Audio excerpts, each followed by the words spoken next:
ഇതെന്തപ്പം ഇങ്ങനെ കരയണേന്നല്ലേ ഗൈസ് നിങ്ങൾ ചിന്തിച്ചത്? വേറെ ഒന്നുമല്ല, പനി പിടിച്ചിരിക്കുക. അപ്പോൾ ഒരു ചോക്ലേറ്റ് മൗസ് വാങ്ങിച്ച് കടയിൽ കയറിയപ്പോൾ ബേക്കറിയിൽ നിന്ന്, നമ്മുടെ പറൂരുള്ള കെയർ ബേക്കറിയിൽ നിന്ന്. അത് കഴിക്കാൻ വേണ്ടിയിട്ടുള്ള ബഹളമായിരുന്നു കണ്ട. അപ്പോൾ വേഗം കൊടുത്തു.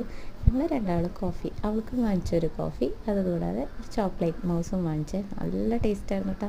ട്രൈ ചെയ്തിട്ടൊരു മസ്റ്റ് ട്രൈ ആയിട്ടാണ്. വായിലിട്ടാൽ പലിഞ്ഞു പോകും. എന്ത് ടേസ്റ്റായിരുന്നു എന്നറിയോ? ആലോചിക്കുമ്പോൾ കൊതിയാവുന്നു. അപ്പോൾ അതാ പനിയാണ് കേട്ടോ, നല്ല പനി, തൊണ്ടവേദന. ഡോക്ടറെ കണ്ടിട്ട് ഡോക്ടർ തണുപ്പും മധുരവും കഴിക്കണ്ട എന്ന് പറഞ്ഞു വന്നതാണ്. അപ്പോൾ ഒരു ചായ കുടിക്കാന്നുള്ളതിൽ, കാപ്പി കുടിക്കാന്നുള്ളതിൽ കയറിയതാണ്. അങ്ങനെ ഞങ്ങൾ കോഫി പറഞ്ഞപ്പോഴാണ് ഇതിരിക്കുന്നുണ്ട്. അപ്പോൾ ഒന്ന് കഴിച്ച് നോക്കാമെന്ന് വിചാരിച്ച് വാങ്ങിച്ചത്. ഒരെണ്ണേ വാങ്ങിയുള്ളൂ കേട്ടോ. അഫോർഡബിൾ റേറ്റാണ്, 90 രൂപ എന്തോ ഉണ്ടായിരുന്നുള്ളൂ.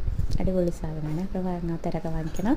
ചാനൽ സബ്സ്ക്രൈബ് ചെയ്യാതെ ആരെങ്കിലും കാണുന്നുണ്ടെങ്കിൽ ഒന്ന് സബ്സ്ക്രൈബ് ചെയ്യണം, ലൈക്ക് ചെയ്യണം, കമൻറ്റ് ചെയ്യണം, സപ്പോർട്ട് ചെയ്യണേ. അപ്പോൾ താങ്ക് യു, ബൈ. പിന്നെ ഇത്രയേ ഉള്ളൂ.